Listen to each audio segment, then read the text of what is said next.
안녕하세요. 주식 레고입니다. 제가 오늘 이제 준비한 내용은 직장인분들이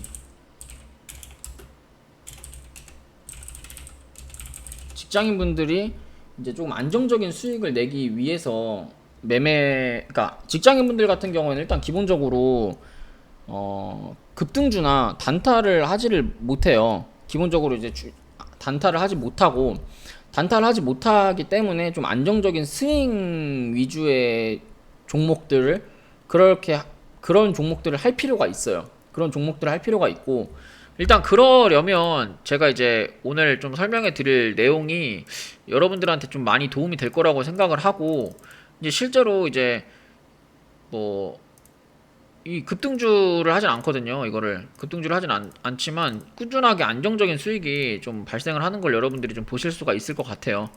그래서 이제 그거에 대한 좀 그거에 대한 기법을 여러분들한테 좀 설명을 해드리려고 하는데, 일단 그 전에 이제 여러분들이 이제 이동평균선에 대해서 제가 좀 설명을 해드릴 거예요. 이제 이게 이평에 대해서 여러분들이 좀 왜 차트를 봐야 되고 이동평균선에 대해서 좀 알아야 되냐면, 지금부터 제가 드리는 설명을 좀 잘 들어보시고 좀 이해를 한번 해보시길 바랄게요. 일단 이평선이라고 하는 거는 저는 이제 투심이라고 생각을 하고 있고, 그 중에서 이제 60일 이동평균선이라고 하는 거는 뭐냐면 60일이면 3개월이고 3개월은 이제 1분기를 나타내요.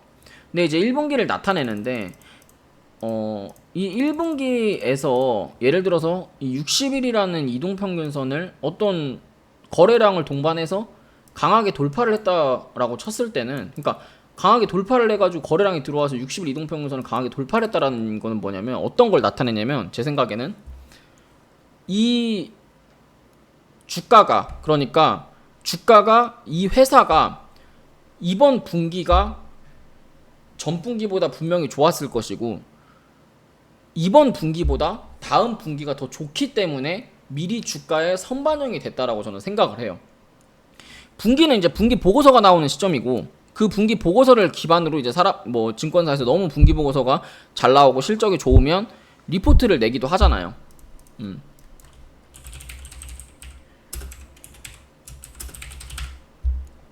그러니까 그러면서 이제 기관의 수급이나 외국인의 수급이 뭐 더 들어오면서 이 회사의 전망에 대한, 저는 그런 부분이라고 생각을 하거든요.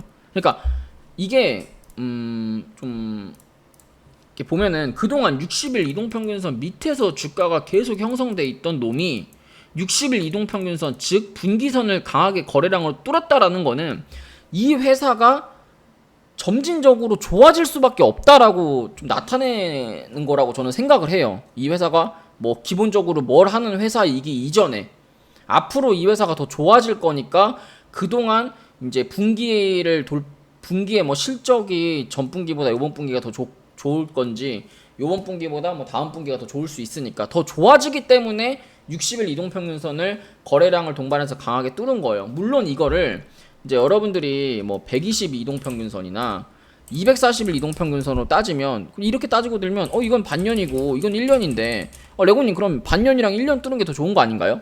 이게 더 좋은 거 아닌가요?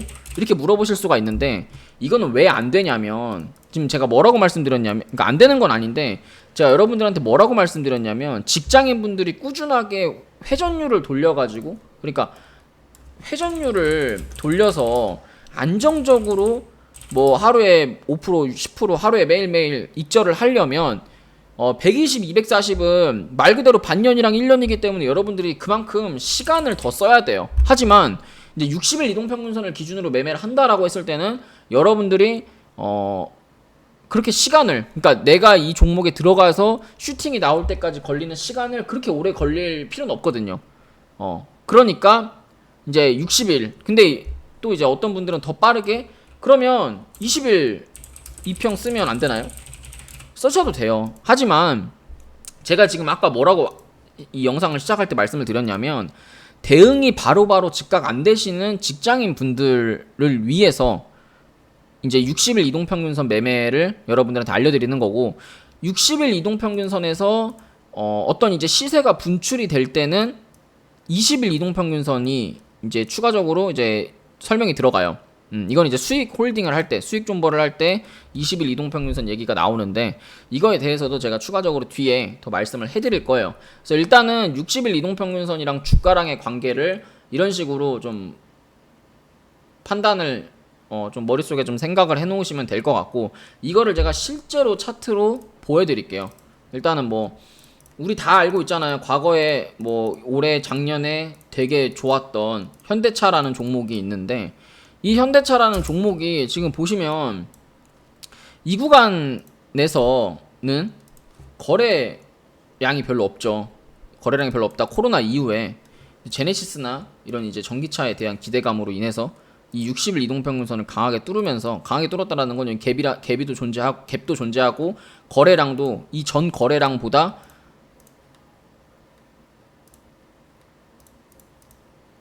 이전에 없던 거래량보다 굉장히 이제 거래량이 터진 모습도 관찰이 됐죠.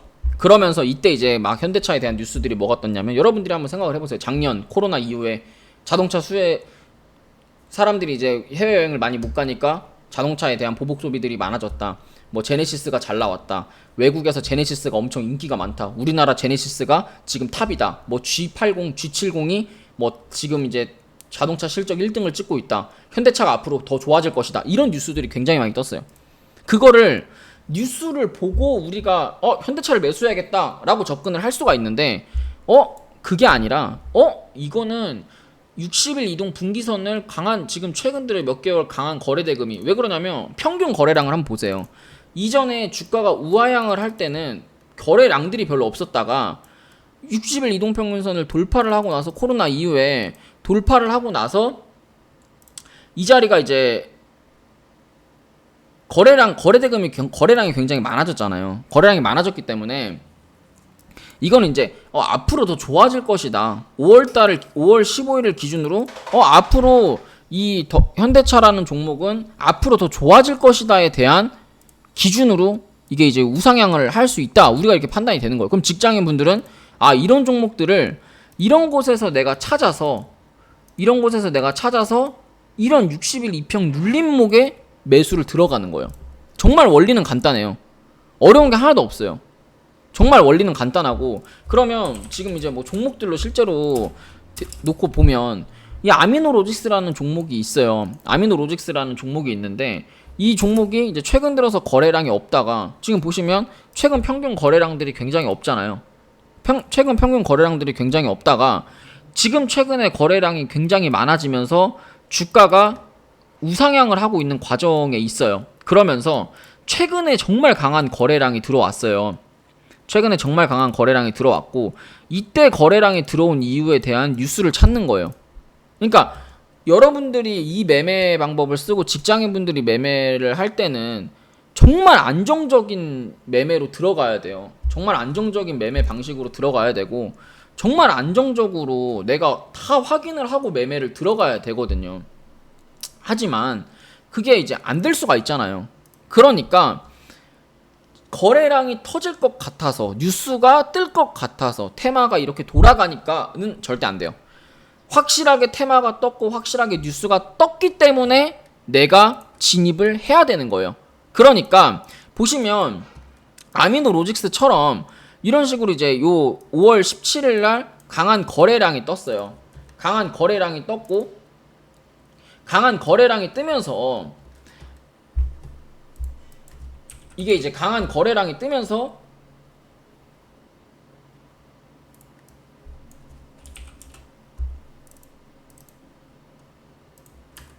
죄송합니다.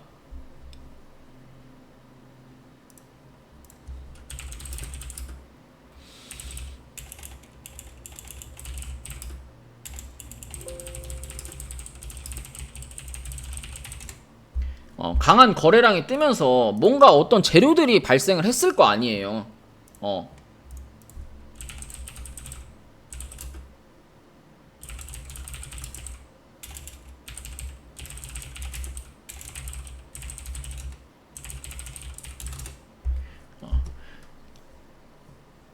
이제 이화공영 같은 경우에는 이제 이게 저희 멤버십 지금 추천주인데 멤버십 추천주고 이 자리 이제 매수 타점을 잡아가지고 지금 가지고 있는데 이게 제가 강의하고 있는데 이게 주가가 올라가지고 조금 그렇네요. 일단 강의 마저 하면 일단은 아미노로직스가 이런 식으로 이제 급등이 한번 있었으면 어떤 이유가 있을 거 아니에요. 그럼 이제 우리가 뭐 어떤 이유를 찾기 전에 이제 이 종목이랑 뭐 서린바이오 뭐 이런 것들도 이제 같이 움직였잖아요. 그러면 내가 매매를 해야 되는 기준을 잡는 거예요. 이 아미노로직스가 뭐 델타 관련해가지고 이렇게 막 의약품 관련해서 올랐다. 그럼 그 올랐다에 대한 기준을 놓고 이게 급등을 했잖아요. 여기서 서린바이오랑 같이 급등을 했는데 근데 그러면서 이제 서린바이오에 대한 추세가 이렇게 죽지 않았잖아요. 이렇게 죽지 않았고 그 다음에 우리 지금 뉴스들 막 찾아보시면 코로나 관련으로 이제 제약바이오 업종들 시세가 많이 좋아지고 있고 시세가 많이 좋아지면서 델타 변이 관련에 대한 그런 이제 델타 변이 관련 그런 뉴스들도 굉장히 많이 뜨고 있단 말이에요. 그러면 아직 재료가 안 죽었다라고 판단이 돼요. 그렇게 할 수가 있는 거예요. 판단이 안 됐기 때문에 요렇게 거래량이 들어온 종목은 지금 보시면 거래량이 이 종목이 상장한 이래에 거래량이 가장 강하게 지금 돌파를 했고 뚫었잖아요. 그러면 그거는 이제 60일선에서 60일 이평을 깨기가 쉽지 않거든요.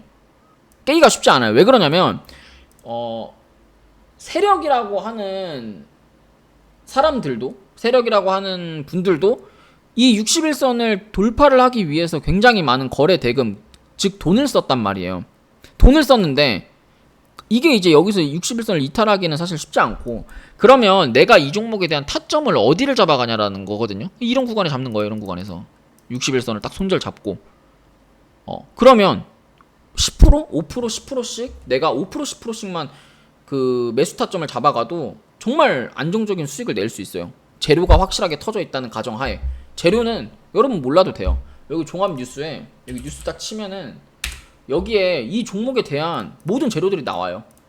이날 뭐 예를 들어서 17일날 많이 올랐잖아요. 그럼 17일날에 관한 뉴스들만 이렇게 날짜로 검색을 또 할 수가 있어요. 17일날 5월 17일날 그래서 이게 이제 mRNA 관련으로 많이 올랐다 이렇게 이제 볼 수 있고 이거는 mRNA 관련주구나 이렇게 좀 볼 수가 있는 거죠. 또 우리가 판단을 그렇게 할 수 있는 거예요. 그러면 mRNA 관련주로 어떤 종목들이 있는데 그 종목들의 대장은 뭐고 2등주는 뭐고 3등주는 뭐다. 그런 종목들이 지금 그 종목 중에 하나가 아미노로직스구나. 그러면 그 네이버나 이런 뉴스들에서 이제 그쪽 테마나 그쪽 뉴스들이 언급이 되면 이 종목을 담으면 되는구나. 이 종목에 대한 타점은 얼마를 잡을까? 60일선을 잡아야겠다. 이렇게 이제 판단을 하면 돼요. 그러면 직장인분들 이런 거 그냥 슬금슬금 타점 잡고 모으시면 5% 10% 먹는 거 쉬워요.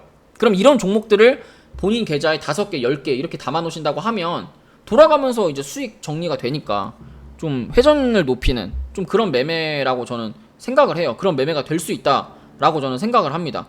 그래서 여러분들이 조금 매매를 하실 때 저는 좀 이런 부분까지 좀 고려를 하셔가지고 좀 매매를 하시기를 좀 추천을 드릴게요. 그래서 제가 오늘 21선 관련 준비한 내용은 여기까지 60일선 관련된 내용은 여기까지 하도록 하고요. 그래서 이게 이제 여러분들이 좀 이 제 설명 한번 들어가지고 여러분들이 뭐 이해를 하실 수는 없을 거라고 생각을 하지만 그래도 이제 어느 정도는 좀 제 영상이나 유튜브를 많이 돌려보셔가지고 이거 60일선에 대한 매매 방법만 여러분들이 좀 깨우치셔도 저는 무난하게 좀 직장인분들도 수익을 낼 수 있다라고 생각을 합니다. 제가 오늘 준비한 내용 여기까지고 도움이 되셨다면 좋아요랑 구독 알람 설정까지 부탁드릴게요. 감사합니다.